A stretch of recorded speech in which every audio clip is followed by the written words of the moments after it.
الرحمن الرحيم يا أيها الذين آمنوا كتب عليكم الصيام كما كتب على الذين من قبلكم لعلكم تتقون أياما معدودات صدق الله مولانا العظيم اللهم صل على محمد وعلى آل محمد كما صليت على إبراهيم وعلى آل إبراهيم إنك حميد مجيد اللهم بارك على محمد وعلى آل محمد كما باركت على إبراهيم وعلى آل إبراهيم إنك حميد مجيد. جی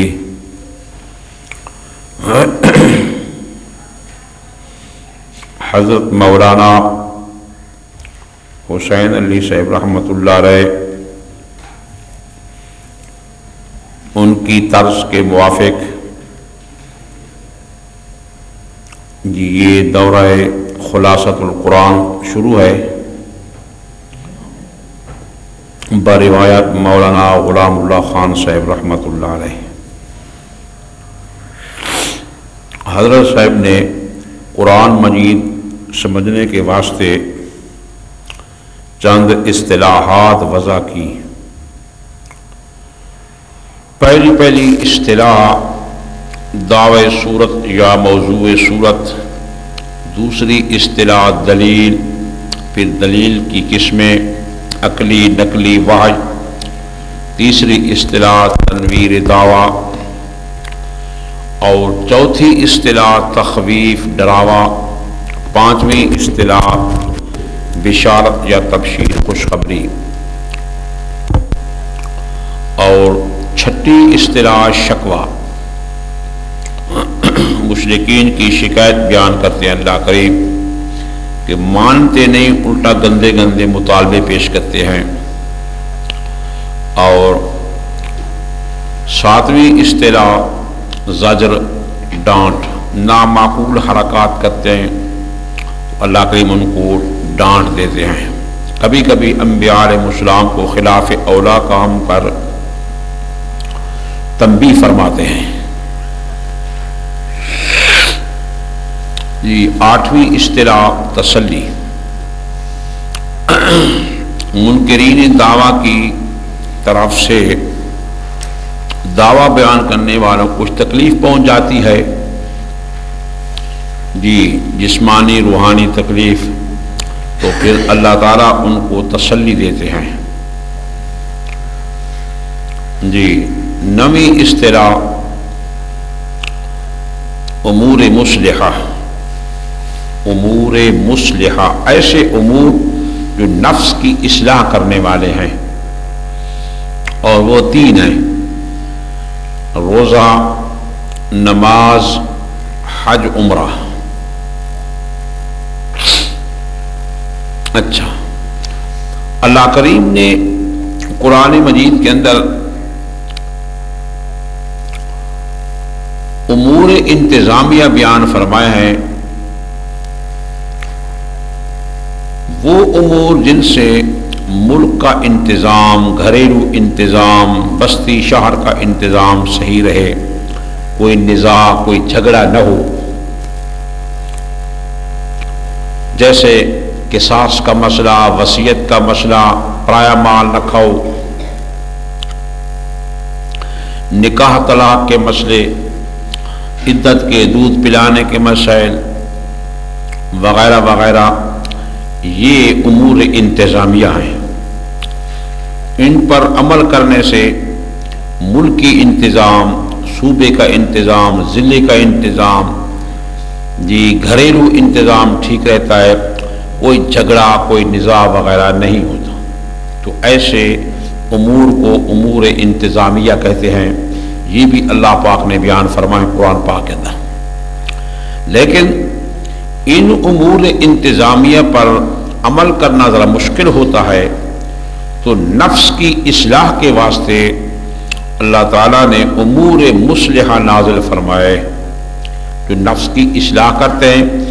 جب امور مصلحہ پر عمل ہوتا ہے تو نفس نیک بن جاتا ہے، تو پھر وہ امور انتظامیہ پر بھی عمل کرتا ہے۔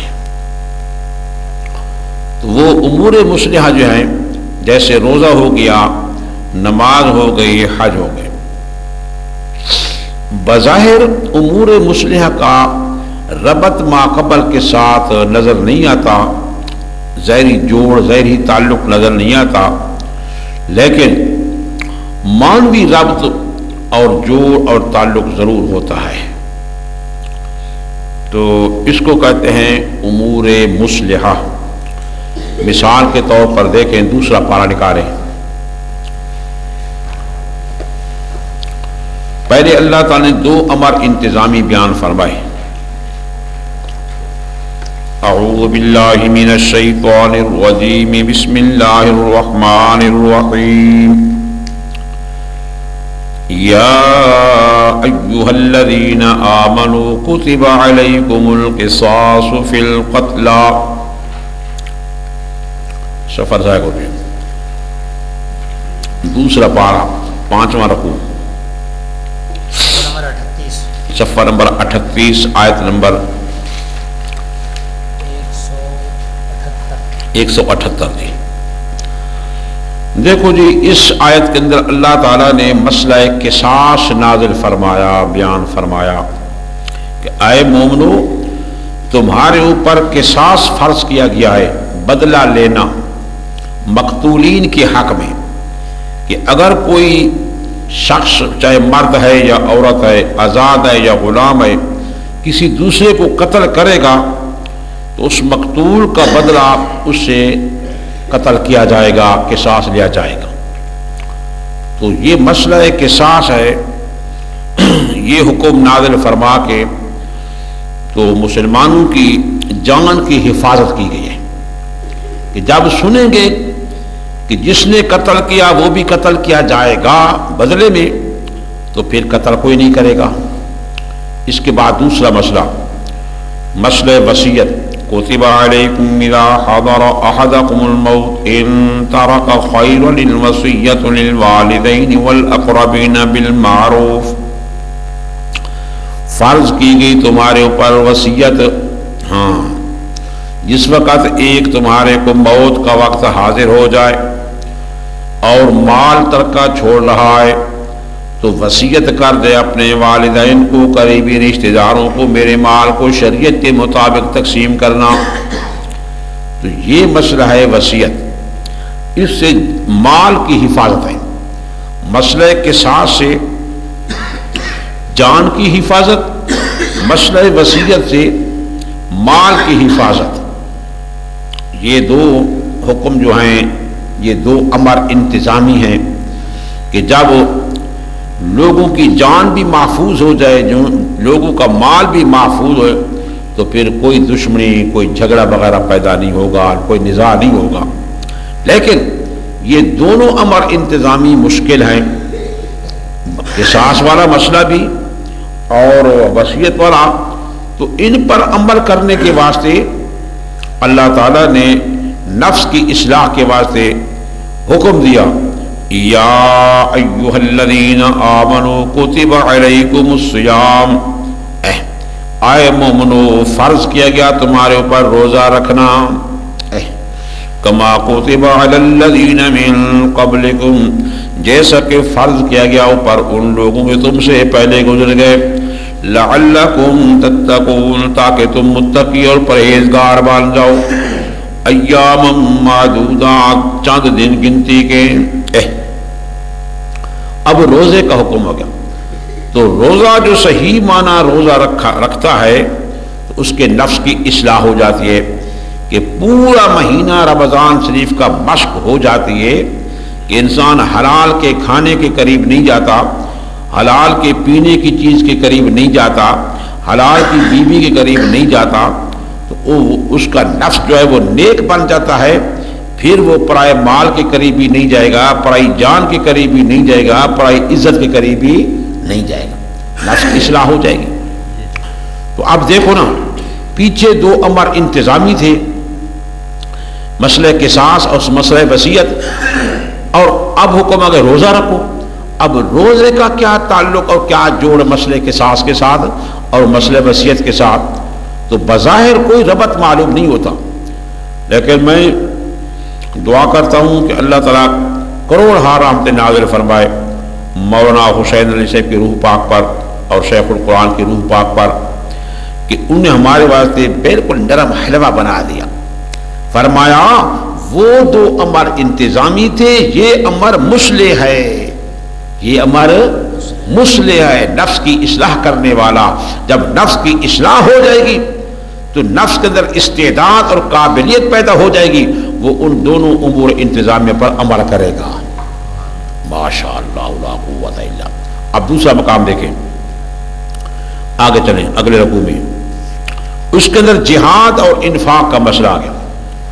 فرما وقاتلوا فی سبیل اللہ الذین یقاتلونکم ولا تعتدوا،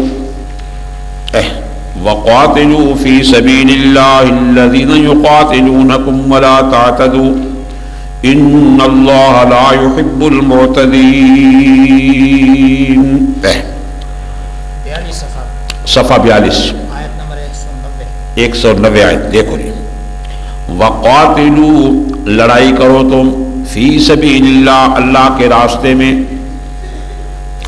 ان لوگوں سے لڑائی کرو الذین یقاتلونکم جو لڑائی کرتے ہیں تمہارے ساتھ، ہاں جو تمہارے ساتھ لڑائی کر تم کو بھی اجازت، تم بھی ان سے لڑ سکتے ہو۔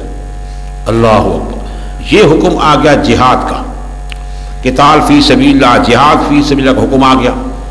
اب جان دینی ہے۔ اچھا، اس کے بعد حکم آ گیا ایک آیت چھوڑ کر دیکھیں، وَأَنفِقُوا فِي سَبِيلِ اللَّهِ، خرچ کرو مالوں کو اللہ کے راستے میں، الذین وَأَنفِقُوا فِي سَبِيلِ اللَّهِ وَلَا تُلْقُوا بِأَيْدِيكُمْ إِلَى التَّهْلُكَةِ، اور اپنے آپ کو ہلاکت میں نہ ڈالو۔ دیکھو، انفقوا فی سبیل اللہ، خرچ کرو مالوں کو اللہ کے راستے میں، اپنے آپ کو ہلاکت میں نہ ڈالو۔ اگر تم نے مال خرچ نہ کیا تو ہتھیار نہیں بنیں گے، سامان تیار نہیں ہوگا، تو دشمن تمہارے اوپر غالب ہو جائے گے، تم کو مار ڈالیں گے، تم ہلاک ہو جاؤ گے۔ اب یہ دو امر آ گئے، ایک جہاد کا، ایک انفاق کا۔ قاتلوا فی سبیل اللہ، انفقوا فی سبیل اللہ، اس کے آگے آ جاتے وہ اتم الحج والعمرۃ للہ، اتم الحج والعمرۃ للہ، جی پورا ادا کرو حج کو اور عمرے کو اللہ کی رضا کے لیے۔ اب دیکھو، اس کا بظاہر کوئی ربط ما قبل کے ساتھ نہیں ہے، پیچھے جہاد کا حکم ہے، اللہ کے راستے میں مال خرچ کرنے کا حکم ہے، آگے کہ حج عمرہ مکمل ادا کرو۔ اس کا ما قبل کے ساتھ کیا جوڑ ہے، کیا تعلق ہے؟ تو حضرت صاحب نے فرمایا کہ جہاد کا حکم بھی مشکل تھا، اس پر عمل کرنا کہ جان دینی، جان قربان کرنی آسان کام نہیں، مشکل کام ہے۔ یہ مال جو بڑی محنت کے ساتھ انسان جمع کرتا ہے، خون پسینہ کر کے، اس کو بھی خرچ کرنا یہ بھی بڑا مشکل مسئلہ تھا۔ تو ان دونوں پر عمل کرنے کے واسطے اللہ کے نے ایک امر مصلح نازل فرمایا جو نفس کی اصلاح کرتا ہے، فرمایا اتم الحج والعمرۃ للہ، مکمل طور پر ادا کرو حج کو اور عمرے کو اللہ کی رضا کے لیے۔ ہاں، تو حج اور عمرہ ایسا عمل ہے کہ اس کے اندر لمبا سفر بھی کرنا پڑتا ہے، وقت بھی لگتا ہے اور مال بھی خرچ ہوتا ہے، اور کبھی کبھی اس سفر کے اندر جان بھی چلی جاتی ہے، انسان مر بھی جاتا ہے، تو تکلیف ہی تکلیف ہے۔ تو جو صحیح معنی میں حج اور عمرہ ادا کرے گا تو اس کے نفس کی اصلاح ہو جائے گی، تو پھر وہ اللہ کے راستے میں جہاد بھی کرے گا، جان کی بازی بھی لگائے گا، اور اللہ کے راستے مال خرچ بھی کرے گا۔ تو یہ امر مصلح کا ذکر آ گیا، یہ دو امر مصلح آ گئے۔ اب تیسرا مقام نکالیں جی، وَلَا تَجْعَلُوا اللَّهَ عُرْضَةً لِأَيْمَانِكُمْ، آگے آ جائیے سفر ہو، أَن تَبَرُّوا وَتَتَّقُوا وَتُصْلِحُوا بَيْنَ النَّاسِ وَاللَّهُ سَمِيعٌ عَلِيمٌ۔ وَلَا تَجْعَلُوا اللَّهَ عُرْضَةً لِأَيْمَانِكُمْ أَن تَبَرُّوا وَتَتَّقُوا وَتُصْلِحُوا بَيْنَ النَّاسِ وَاللَّهُ سَمِيعٌ عَلِيمٌ۔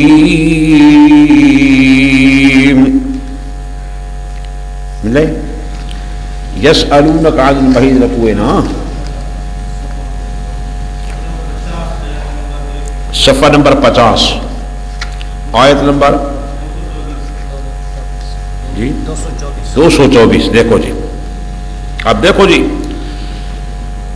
اس مقام پر امور انتظامیہ گھریلو معاملات میں تمہارے ٹھیک ہو جائے، پہلے بیان فرمایا کہ اللہ کے نام کی بے حرمتی نہ کرو، غلط قسمیں اٹھانے کے واسطے اللہ کے نام کو نشانہ قسم کا نہ بناؤ، ایک پھر قسم کا مسئلہ بیان فرما دیا، قسم کی قسمیں بیان فرما دی، پھر اس کے بعد للذین یؤلون مسئلہ ایلا کا بیان فرما دیا، پھر اس کے بعد جی مسئلہ طلاق کا بیان فرما دیا، پھر مطلقہ عورت کی عدت کا مسئلہ آ گیا، پھر الطلاق مرتان سے طلاق کی قسمیں بیان فرما دی، پھر غلط رواج تھا جی غلط رواج تھا جہالت کا، اس کو دور کیا گیا وَإِذَا طَلَّقْتُمُ النِّسَاءَ سے جی، پھر اس کے بعد وَالْوَالِدَاتُ يُرْضِعْنَ أَوْلَادَهُنَّ دودھ پلانے کا مسئلہ آ گیا، پھر اس کے بعد متوفی عنہا زوجہ بیوہ عورت جو ہو اس کی عدت کا مسئلہ آ گیا، پھر اس کے بعد جو عدت کے اندر عورت بیٹھی ہے اس کو خطبہ اور منگنی کرنے کا مسئلہ آ گیا کہ تعریضاً تو کچھ کہہ سکتے ہو لیکن صراحتاً اس کو منگنی نہیں کر سکتے، پھر حکمار کے متعلق 4 قسم کی عورتوں کا ذکر آ گیا، لا جناح علیکم۔ اب یہ سارے امور انتظامی تھے، یہ سارے امور یہ چلتے آگے دیکھو، حافظوا علی الصلوات والصلاة الوسطى وقوموا للہ قانتین، حافظوا علی الصلوات والصلاة الوسطى، حفاظت کرو نمازوں کی، ساری نمازوں کی حفاظت کرو، والصلاة الوسطى خاص کر نماز درمیانی یعنی عصر کی نماز، وَقُومُوا لِلَّهِ قَانِتِينَ، کھڑے ہو کر نماز اللہ کی رضا کے واسطے ادا کرو۔ اچھا اب یہ کیا ہے؟ اس کے بعد یہ مسئلہ عدت کا آ رہا ہے، یہ بیوہ کی عدت کا استحبابی جو عدت ہے 1 سال تک ان کو گھروں سے نہیں نکالنا، یہ نماز کے بعد آ رہا ہے۔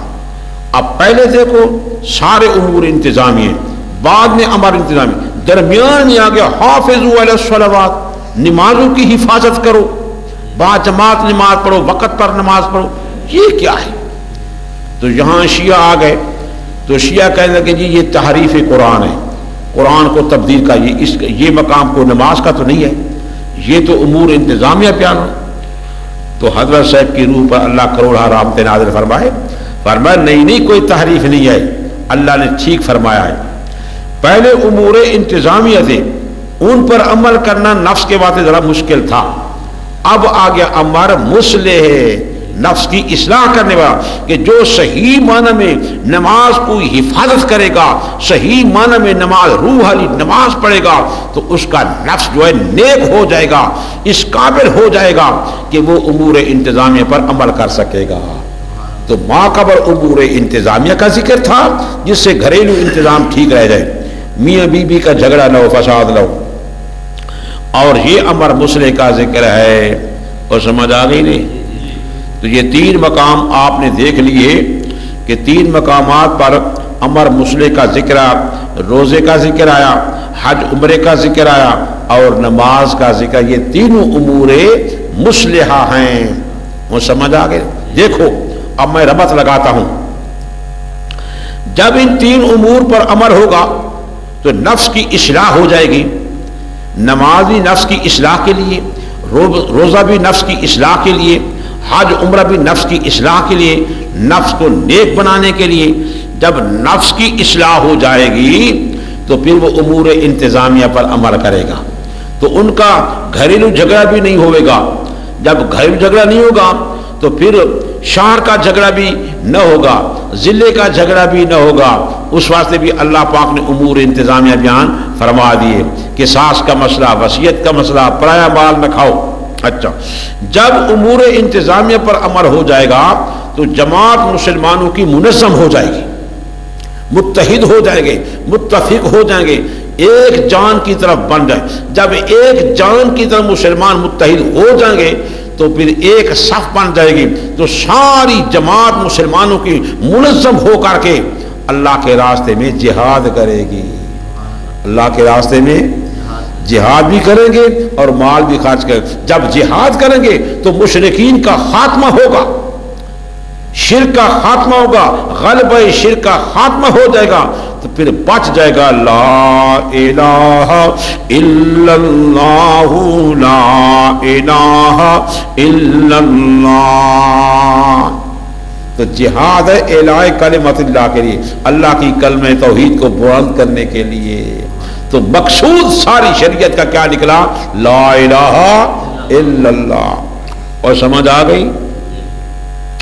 یہ جی نویں اصطلاح امور مصلحہ سمجھ آ گئی نا. اب آ گئی 10ویں اصطلاح اندماج یا ادماج. لکھو جی. اللہ تعالیٰ قرآن پاک کے اندر کوئی قصہ بیان فرماتے ہیں یا کوئی مثال بیان فرماتے ہیں تو اول سے آخر تک سارا قصہ بیان نہیں فرماتے، مقصودی بات کو ذکر کر دیتے ہیں، قصے کی مقصودی بات، اور غیر مقصودی بات کو چھوڑ دیا جاتا ہے. وہ معمولی غور فکر کرنے سے سمجھ آ سکتی ہے. اس طرح ایک مثال بیان فرماتے ہیں تو مقصودی بات مثال کی ذکر فرما دیتے ہیں، غیر مقصودی جو ہوتی ہے اس کو چھوڑ دیتے ہیں، جو معمولی غور فکر کرنے سے وہ بات سمجھ آ سکتی ہے. تو یہ غیر مقصودی بات کو چھوڑ دینا اس کو کہتے ہیں ادماج یا اندماج. کیا کہتے ہیں؟ اندماج یا ادماج. تو بعض لوگوں کو دھوکہ لگ جاتا ہے سمجھنے میں. تو حضرت صاحب کی اصطلاح کے مطابق مسئلہ بالکل واضح ہو جاتا ہے، بالکل مسئلہ ٹھیک ہو جاتا ہے، کوئی الجھن باقی نہیں رہتی. اور یہ یاد رکھیں جہاں بھی بسم اللہ ہوگی نا، بسم اللہ کے پہلے اندماج ہوگا، یعنی فعل محذوف ہوگا. فعل جو ہے وہ محذوف ہوگا. جہاں بھی دیکھو بسم اللہ الرحمن الرحیم، یہ جار مجرور ہے، اس کا متعلق فعل محذوف ہے. کیا؟ اشرع، ابتدئ، اشرع ابتدئ، میں ابتدا کرتا ہوں اللہ کے نام کی برکت سے جو بڑا مہربان نہایت رحم والا ہے. سنے کہ نہیں؟ تو ابتدئ فعل محذوف ہے. یا شروع کرتا ہوں میں فلاں کام، کھانا ہے، پینا ہے، لکھنا ہے، کوئی کام بھی ہو، میں اس کی ابتدا کرتا ہوں اللہ کے نام کی برکت سے، اللہ کے نام کی استعانت سے جو بڑا مہربان نہایت رحم. تو جہاں بھی بسم اللہ ہوگا وہاں اندماج ضرور ہوگا کہ جار مجرور کا متعلق معذوف ہوگا فعل ابتدئ یا اشرع یا کوئی اور فعل خاص ہوگا. یہ سمجھ آ گیا؟ اب دیکھو مثال دیکھیں. مثلهم كمثل الذي استوقد نارا، مثلهم كمثل الذي استوقد نارا. دیکھو جی آیت نمبر 17، آیت نمبر 17، 7 صفحہ نمبر 7، پہلا پارہ، سورۃ بقرہ. مثال ان کافروں کی، مثلهم حضرت صاحب کی تفسیر کے مطابق یہ کفار کی مثال ہے. مثلهم مثال ان کافروں کی، اور پھر آگے یہاں عبارت محذوف ہے. مثال ان کافروں کی اور مثال محمد مصطفیٰ کی. یہ بات معذوف ہے. مثال کافروں کی اور مثال محمد مصطفیٰ کی، کمثل الذی، مثل اس شخص کے کہ استوقد نارا، جس نے روشن کی آگ، جلائی آگ. ہاں جی، کمثل الذی استوقد نارا. اب یہ تو بات غلط ہے نا. مثال ان کافروں کی مثل اس شخص کے جس نے روشن کی آگ. تو کافروں کی مثال اس آگ جلانے والے کے ساتھ کیسے آ گئی؟ نہیں، یہاں بات معذوف ہے. مثال ان کافروں کی اور مثال محمد کریم کی، مثل اس شخص کے جس نے روشن کی آگ. اس کے آگے بات مانتے فیہ رجال قاعدون یا عندہ رجال قاعدون، اس شخص کے پاس مرد ہیں بیٹھنے والے اس انتظار میں کہ روشنی ہو جائے تو ہمیں راستہ مل جائے. ہاں، اندھیرے کے اندر کچھ مرد بیٹھے تھے، اس بندے کے پاس بیٹھے جس نے روشن کی آگ. سمجھا کہ نہیں؟ اب یہ بات معذوف ہے. مثال ان کافروں کی اور مثال محمد کریم کی، مثل ان شخص کے جس نے روشن کی آگ، وَعِندَهُ رِجَالٌ قَاعِدُونَ، اور اس کے پاس مرد بیٹھنے والے تھے انتظار میں کہ روشنی ہو جائے تو ہمیں یہ راستہ مل جائے. سمجھ آ گئی نا؟ اب یہ ساری بات ٹھیک ہو گئی. اسی طرح تھا نا کہ محمد مصطفیٰ صلی اللہ علیہ وسلم نے یہ تبلیغ کی آگ لگا دی، اسلام کا نور پھیلا.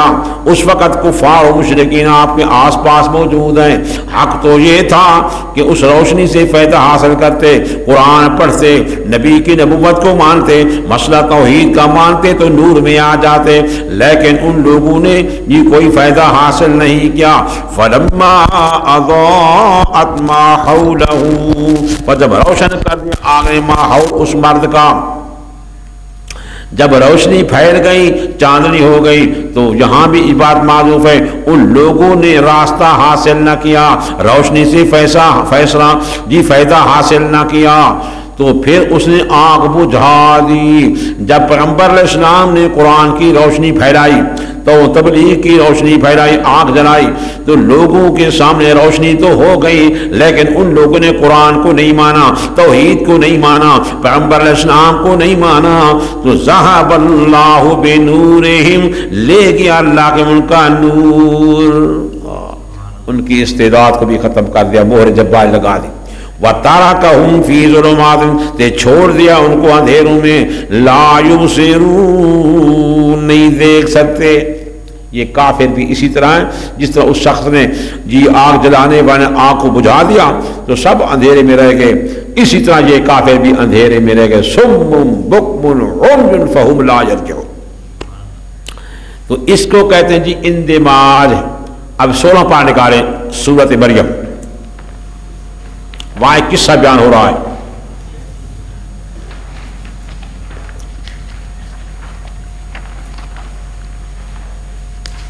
حضرت زکریا علیہ السلام اللہ کریم سے دعا مانگ رہے ہیں. قال رب انا يكون لي غلام وقد بلغت من الكبر عتيا وكانت امراتي عاقرا وقد بلغت من الكبر عتيا. حضرت زکریا علیہ السلام اللہ کریم سے دعا مانگ رہے ہیں کہ میرا اللہ، میرا لڑکا کیسے ہوئے گا، حالانکہ بیوی میری بانجھ ہے اور میں بہت بوڑھا ہو چکا ہوں. قال كذلك، فرما اسی حال میں اللہ کریم لڑکا دے گا، تو بوڑھا ہوگا، تیری بیوی کی اصلاح اللہ کریم کر لے گا. قال ربك هو علي هين، تیرے رب نے فرمایا یہ میرے اوپر آسان ہے. سبحان اللہ. وقد خلقتك من قبل ولم تك شيئا، حالانکہ میں پیدا کر چکا ہوں تجھے اس سے پہلے، حالانکہ تو کچھ چیز نہیں تھا، تو بالکل موجود نہیں تھا، موجود کر دیا. جب تمہیں میں نے پیدا کیا تو تیرے اندر میں صلاحیت کیوں نہیں پیدا کر سکتا؟ میں تجھے لڑکا بھی دے سکتا ہوں اسی حال میں، بالکل معدوم کو موجود کر سکتا ہوں، تو تیرے اندر سے میں بیٹا پیدا کر سکتا ہوں. قال رب اجعل لی آیا، عرض کی میرا مالک کوئی نشانی مقرر کر دے میرے واسطے. قال آیتک اللہ تکلم الناس، فرمایا نشانی یہ ہے تیری کہ 3 دن اور 3 راتیں تو لوگوں سے کلام نہیں کر سکے گا. جب بیٹے کا وقت قریب آ جائے گا تیری زبان پاک بند ہو جائے گی. 3 دن اور 3 راتیں تو کلام نہیں کر سکے گا مگر اشارے کے ساتھ. اچھا، ایک دن حجرے سے باہر نکلی. فخرج على قومه، فخرج من المحراب، نکلے حجرے سے، زبان بند ہو گئی. فأوحى إليهم أن سبحوا بكرة وعشيا. اللہ اللہ، اشارہ کرتے ہیں او لوگو صبح و شام اللہ کی نماز ادا کرو، پاکی بیان کیا کرو. اشارے سے کہتے ہیں مشرق مغرب کی طرف اشارہ کرتے. اللہ اب زبان سے نہیں بول سکتے. سبحان اللہ. اللہ پاک نے مسئلہ سمجھا دیا کہ یہ زبان جو ہے اس پر کنٹرول بھی اللہ کریم کا ہے، پیغمبر کا کنٹرول اپنی زبان پر بھی نہیں ہے. اللہ پیغمبر کو زبان دینے والا اللہ، پیغمبر کی زبان کو گویا بنانے والا اللہ اور بند کرنے والا بھی اللہ. 3 دن اور 3 راتیں پیغمبر علیہ السلام حضرت زکریا علیہ السلام کی زبان نہیں بولتی، زبان بند ہو گئی. زبان کو چلانے والا بھی اللہ، بند کرنے والا بھی اللہ. یہ سارے تصرفات اللہ کریم کے، یہ پیغمبر کی شان نہیں ہے. اللہ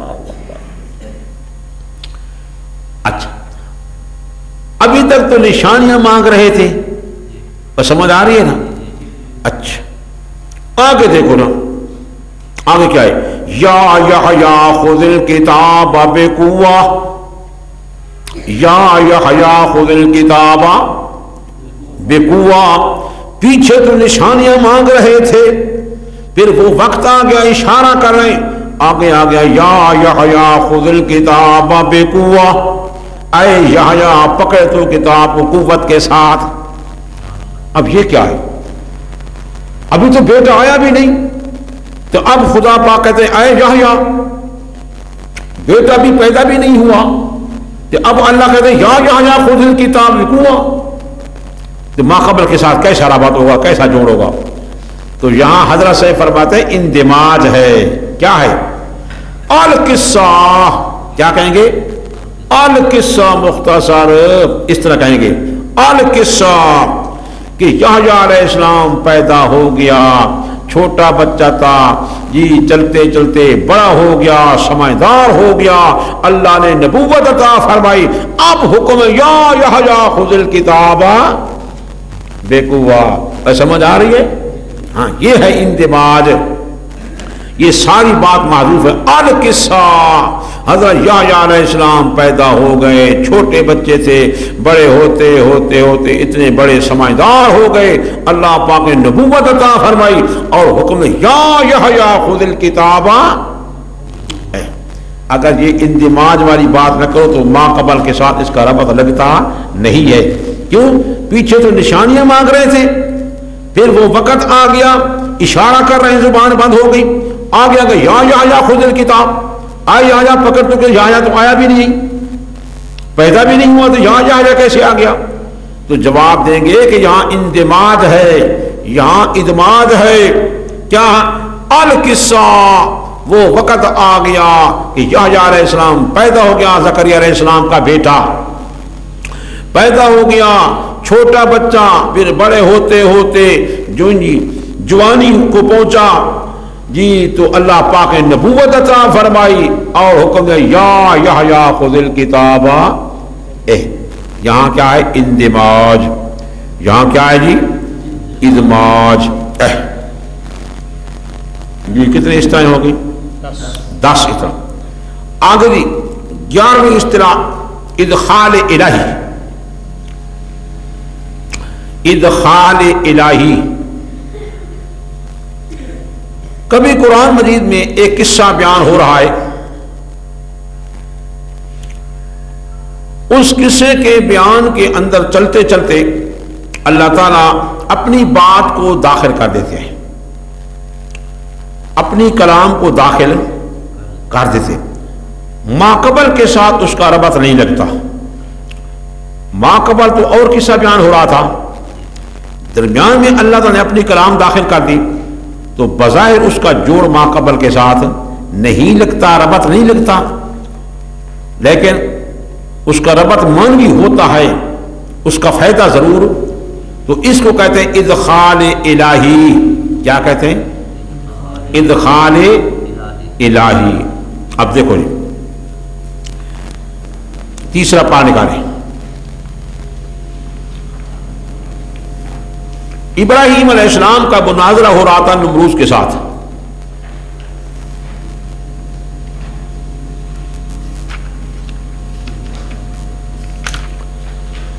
ابراہیم علیہ السلام نے نمروز کے دربار میں، بادشاہ بڑا مشرک تھا، اپنے آپ کو رب کہلواتا تھا اور حکم دے رکھا تھا کہ میں ہوں حاکم اعلیٰ، میرا حکم مانو. تو لوگ اس کی پوجا پاٹ کرنے لگے، لیکن ابراہیم علیہ السلام سینہ تان کے کھڑے ہو گئے اور فرمایا کہ تو رب نہیں ہے. اس نے کہا پھر کون ہے رب؟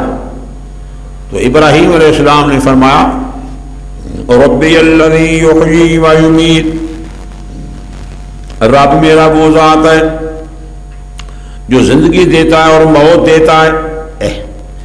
ربی الذی یحیی و یمیت، رب میرا وہ ذات ہے جو زندگی دیتا ہے اور موت دیتا ہے. صفحہ نمبر 61. ہاں صفحہ جلدی جائے کرو نا. آیت نمبر 258. ابراہیم علیہ السلام نمروز کے سامنے اللہ کی توحید بیان کر رہے ہیں. سبحان.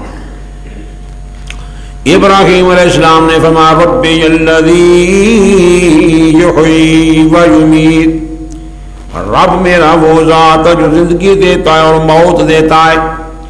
نمروز پاگل کہنے لگا قال انا احیی و امیت، میں بھی زندگی دے سکتا ہوں، میں بھی موت دے سکتا ہوں. کیسے تو دے سکتا ہے؟ 2 قیدی منگوائے، ایک کو پھانسی دینی تھی، ایک کو چھوڑنا تھا، رہا کرنا تھا. جس کو رہا کرنا تھا نا اس کو مار ڈالا، اس کو پھانسی دے دی. جس کو پھانسی دینی تھی اس کو رہا کر دے، چھوڑ دیا. اور دیکھا اس کو میں نے زندگی دے دی، اس کو میں نے موت دے دی. تو ابراہیم علیہ السلام نے سوچا یہ تو بہت بڑا مریض ہے، اس کی بیماری تو 300 درجے پر پہنچی ہوئی ہے. تو پھر جو ماہر طبیب ہوتا ہے، ماہر ڈاکٹر معالج ہوتا ہے نا، وہ مرض کے مطابق دوا دیتا ہے. تو پہلا نسخہ جو ہے اس کی مرض سے کم تھا، تو نسخہ تبدیل کیا ابراہیم علیہ السلام نے. اور سن رہے بیٹھے ہو کیا تبدیل کیا؟ نسخہ. اس کی مرض جو بہت بڑی ہوئی تھی نا، یہ بہت پاگل آدمی ہے، اس کو احیاء اور اماتت، موت حیات کا معنی بھی نہیں آتا. اچھا تو نسخہ تبدیل کر کے وہ کون سا؟ قال ابراہیم، فرمائے ابراہیم علیہ السلام نے نمرود میرے خدا کا مقابلہ کرنا تو میدان میں آ جا. فَإِنَّ اللَّهَ يَأْتِي بِالشَّمْسِ مِنَ الْمَشْرِقِ، بے شک میرے اللہ کریم کی شان ہے کہ لاتا ہے سورج کو مشرق کی جانب سے، ادھر سے نکالتا ہے. فَاتِ بِهَا مِنَ الْمَغْرِبِ، بس لے آ تو سورج کو مغرب سے. اگر تیری طاقت ہے، اگر تو رب ہے، اگر تو الہ ہے، جی اگر تو معبود ہے، تو میرے اللہ کی شان تو یہ ہے، جس کو میں معبود مانتا ہوں، الہ مانتا ہوں، جس کو میں رب مانتا ہوں، اس کی شان تو یہ ہے کہ وہ مشرق کی جانب سے سورج کو نکالتا ہے. اگر تیری طاقت ہے تو فاتح بہا من المغرب، مغرب کی جانب سورج کو نکالنا. تو یہ اس کے بس کی بات نہیں تھی، اس کی طاقت کی بات. تو اللہ کریم کیا فرمایا؟ فَبُهِتَ الَّذِي كَفَرَ، بس مبہوت ہو گیا، لاجواب ہو گیا، حیران پریشان ہو گیا وہ بندہ جو ضدی کافر تھا. اب دیکھو جب مناظرہ میں ہار گیا، مار کھا گیا نمرود، آگے دیکھو وَاللَّهُ لَا يَهْدِي الْقَوْمَ الظَّالِمِينَ، اور اللہ نہیں ہدایت دیتا قوم ظالم کو. اب اس جملے کا ماقبل کے ساتھ کیا ربط ہے؟ ماقبل تو قصہ چل رہا تھا مناظرے کا، نمرود اور ابراہیم علیہ السلام کا مناظرہ ہو رہا تھا. اب آگے آگے واللہ لا یہدی القوم الظالمین، یہ اس کا حصہ نہیں ہے، لیکن بے جوڑ بھی نہیں ہے، ربط بھی ہے. یہ جواب سوال مقدر کا. سوال یہ ہے کہ جب نمرود مناظرہ میں ہار گیا تو آیا مسئلہ توحید کا مان لیا؟ یہ سوال پیدا ہوا کہ جب مناظرہ میں وہ ہار گیا، مار کھا گیا، تو آیا مسئلہ توحید کا مان لیا، ابراہیم علیہ السلام کی بات کو مانا؟ تو اللہ کے فرماتے ہیں نہیں واللہ لا یہدی القوم الظالمین، اللہ نہیں ہدایت دیتا قوم ظالم کو، جو ضدی مشرک کافر و خدا اس کو ہدایت نہیں دیتا. کیونکہ نمرود ضدی تھا، شیطان اس کا دوست تھا. اللہ کچھ نمرود کے دل میں خیال آنے لگا یار میں ہوں تو جھوٹا، ابراہیم علیہ السلام سچا ہے. شیطان ساتھ کھڑا تھا، اس نے کہا شاباش شاباش تکڑا ہو جا، یہ چھوٹا بچہ ہے، تو بادشاہ ہے، سارا ملک تیرے تابع، تیری باتیں کر رہا ہے، تو اتنا بڑا بادشاہ ہے، تو معبود بنا ہوا ہے، یہ چھوٹا بچہ ہے، اس کی بات نہیں ماننی، خبردار. بس جیسا کچھ خیال آ رہا تھا وہ بھی چلا گیا، اسی شرک اور کفر کے اندر مبتلا ہو گیا. تو اللہ کے فرماتے ہیں کہ اللہ ضدی آدمی کو ہدایت نہیں دیتا. اس وقت نمرود کو ہدایت نہیں ملی. واللہ لا یہدی القوم الظالمین. 24واں پارہ حامیم مومن.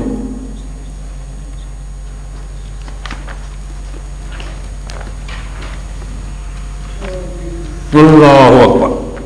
ایک مومن آدمی تھا، فرعون کی قوم کا، عقیدے کو چھپائی رکھتا تھا، ایمان یقین کو چھپائی رکھتا تھا.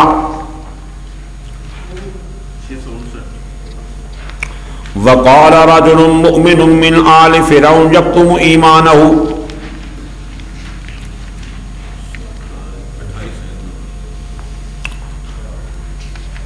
تو فرعون نے اعلان کر دیا کہ میں موسیٰ کو قتل کرتا ہوں.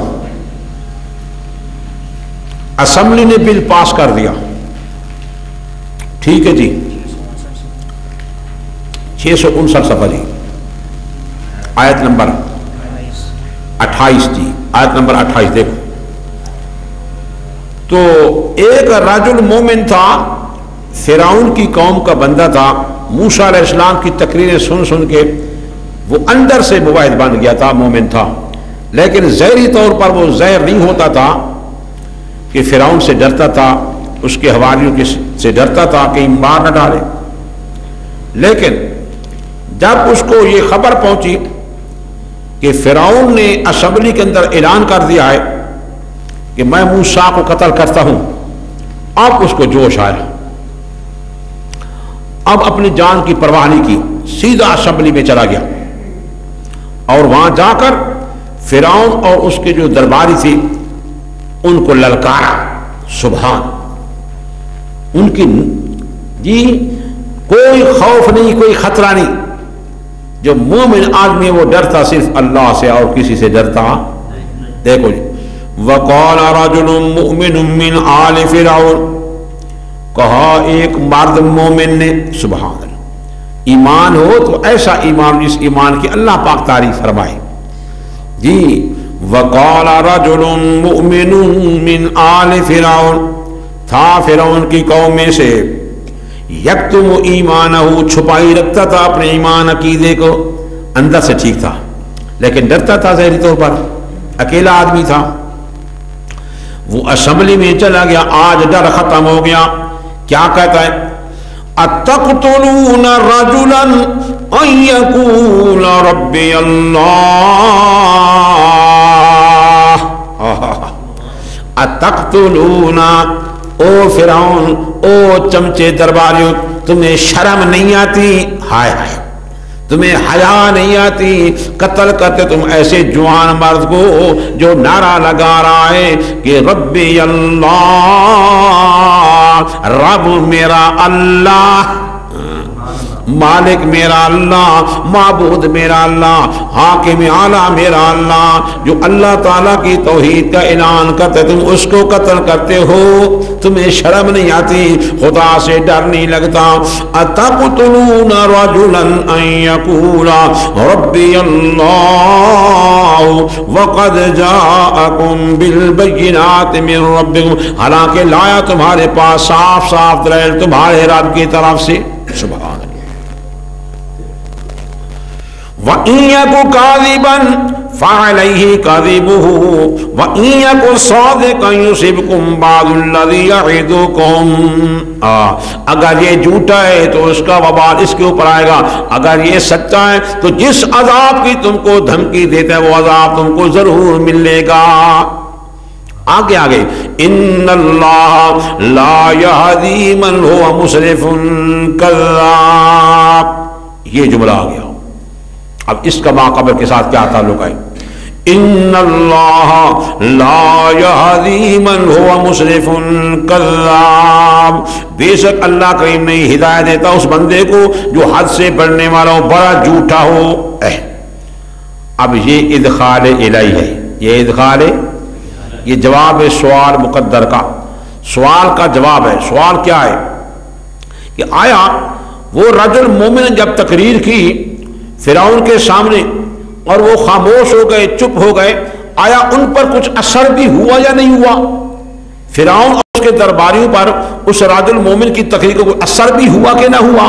تو اللہ کریم جواب دیتے ہیں ان اللہ لا یہدی من هو مسرف کذاب، یہ حد سے بڑھنے والے تھے، بہت بڑے جھوٹے تھے اور ضدی تھے، اور ضدی آدمی کو خدا ہدایت دیتا نہیں ہے، اس وقت ان کو ہدایت نصیب، اس کو کہتے ہیں ادخال الہی، ادخال الہی۔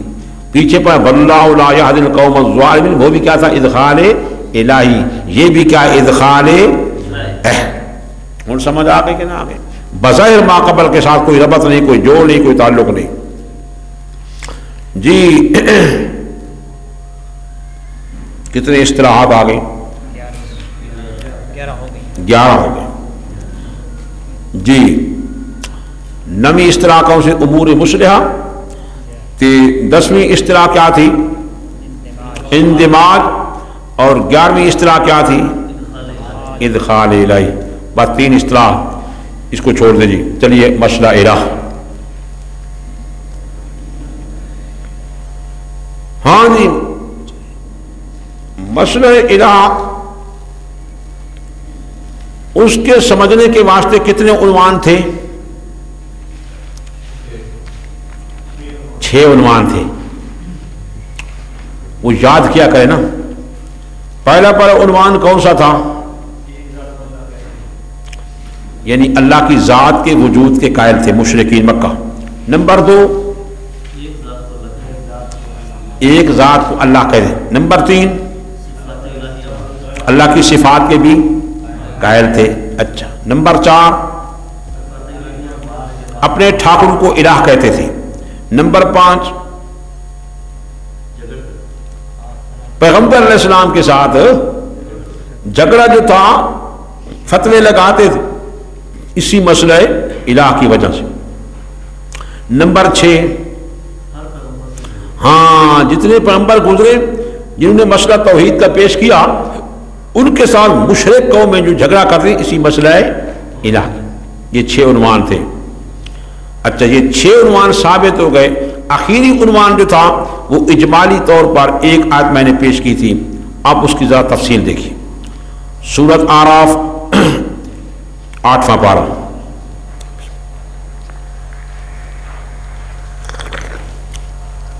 اللہ کے نبیوں کے ساتھ قومیں جھگڑا کر رہی ہے۔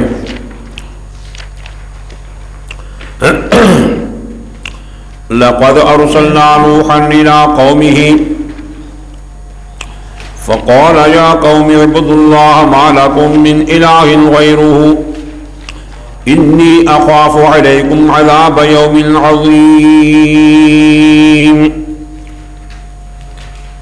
سفر راؤ جی 222 صفحہ آیت نمبر 59. دیکھو جناب یہ نوح علیہ السلام سے تفصیلی بات آ گئی. البتہ تاکہ بھیجا ہم نے رسول بنا کر کے نوح علیہ السلام کو ان کی قوم کی طرف. نوح علیہ السلام کی قوم یہ پہلی قوم ہے مشرک جو 5 پیروں کو مشکل کشا بنا رکھا تھا. 5 الہ بنا رکھے تھے انہوں نے. شیطان نے ان کو سبق دیا تھا. ان کی مورتیں بنا کے سامنے رکھتے پھر ان کی پوجا پاٹ کرنے لگے. تو حضرت نوح علیہ السلام یہ سینہ تان کے کھڑے ہو گئے. فقال پس فرمایا یا قوم اے میری قوم اعبد اللہ بندے بنو اللہ کے. بندوں کے بندے نہ بنو اللہ کے بندے بنو. اللہ کی عبادت کرو. اللہ کی جی منت منوتی مانو. اللہ کے نام کی منت منوتی مانو. اللہ ہی کی پکار کرو. کیوں ما لکم من الہ غیرہ اس واسطے کہ نہیں ہے واسطے تمہارے کوئی الہ سوائے اللہ کے. یہی مسئلہ پیش کیا لا الہ الا اللہ لا الہ الا اللہ. یہ مسئلہ پیش فرمایا نوح علیہ السلام نے. انی اخاف علیکم عذاب یوم عظیم بے شک مجھے خوف ہے تمہارے اوپر عذاب یوم عظیم کا. کفر چھوڑ دو شرک چھوڑ دو ورنہ خدا کا عذاب پکڑے گا. اب یہ مسئلہ بیان کیا حضرت نوح علیہ السلام نے. نماز کا مسئلہ نہیں, روزے کا مسئلہ نہیں, حج کا مسئلہ نہیں, زکوٰۃ کا مسئلہ نہیں. کون سا مسئلہ ہے ما لکم من الہ غیرہ یعنی لا الہ الا اللہ لا الہ الا اللہ. اب قوم کے سرداروں کا حال دیکھو. قال الملأ من قومه اللہ کہا جماعت سرداروں کی نوح علیہ السلام کے قوم کے جو دنیا دار کمینے مشرک اور کافر تھے وہ کہنے لگے نوح علیہ السلام کو کہ انا لنراک فی ضلال مبین. ہائے ہائے ہائے بے شک ہم البتہ دیکھتے ہیں ہم تجھ کو گمراہی صریح کے اندر تو نرا گمراہ ہے. اللہ اب دیکھو اللہ کے نبی پر فتویٰ لگ گیا تو نرا گمراہ ہے. کیا قصور تھا لا الہ یہ قصور تھا. آپ نے یہ مسئلہ پیش کیا لا الہ الا اللہ. قوم کے سرداروں نے فتویٰ لگایا تو نرا گمراہ ہو گیا. ہائے ہائے. قال جناب نوح علیہ السلام نے فرمایا یا قوم اے میری قوم لیس بی ضلالۃ نہیں ہے میرے ساتھ چمٹی ہوئی کوئی گمراہی. میں کوئی گمراہ نہیں ہوں. ولکنی رسول من رب العالمین لیکن میں رسول ہوں رب العالمین کی طرف سے بھیجا ہوا. ہاں میں اپنا مسئلہ پیش نہیں کر رہا, میں تو رب العالمین کا رسول ہوں. ابلغکم رسالات ربی وانصح لکم واعلم من اللہ ما لا تعلمون.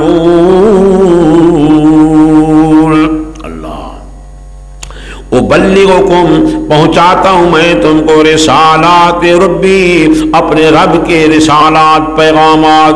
میرا اپنا دین بنا ہوا نہیں, میں تو رب کا پیغام پہنچاتا ہوں. یہ اللہ نے مجھے بھیجا ہے کہ میں تمہارے سامنے پیش کروں گے لا الہ الا اللہ لا الہ الا اللہ اعبد اللہ ما لکم من الہ غیرہ. یہ میرے رب کا پیغام ہے, میرا اپنا بنا ہوا دین نہیں ہے. اللہ میں تمہاری خیر خواہی کرتا ہوں. وانصح لکم میں تمہارا خیر خواہ ہوں. سبحان اللہ. اللہ کا نبی خیر خواہ ہوتا ہے, جان کی پرواہ نہیں, فتووں کی پرواہ نہیں. کہیں یہ قوم اللہ کے دین میں آ جائے, توحید کو قبول کر لیں. یہ تھے نوح علیہ السلام. اب سورت نوح نکال 29 پارہ کی.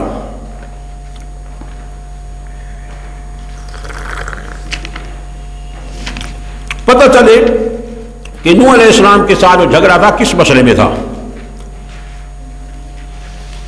دوسرا رکوع سورہ نوح کا، وَقَالُوا لَا تَذَرُنَّ آلِهَتَكُمْ وَلَا تَذَرُنَّ وَدًّا وَلَا سُوَاعًا وَلَا يَغُوثَ وَيَعُوقَ وَنَسْرًا۔ 803 صفحہ، 803 صفحہ، آیت نمبر 23۔